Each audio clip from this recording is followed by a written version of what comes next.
Aside from delivering more than 2.5 billion parcels in a year, Australia Post has one of the country's biggest retail networks, and at most post offices now, you can also do your banking. So Bank at Post is a banking service that we provide at 3,500 post offices around the country on behalf of our about 81 banking partners. Today, Westpac unveiled it's extending its Bank at Post partnership, the third major bank to do so, locking in the service for its customers until at least 2032. Well, we want to be present wherever it's convenient for our customers. And places where we don't have the scale to provide those services on the ground, we're very excited to collaborate with the Post Office through Bank at Post so that people can access Westpac services through the Post Office.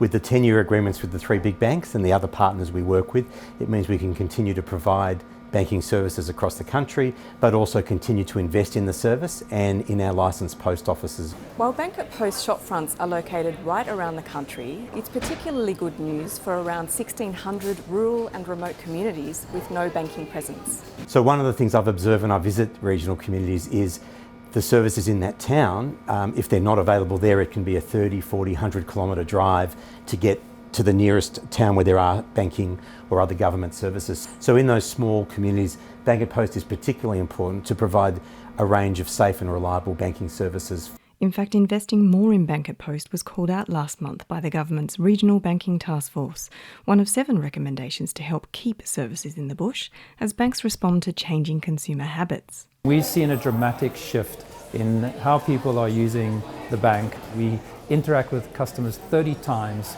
more often through digital channels, through physical channels.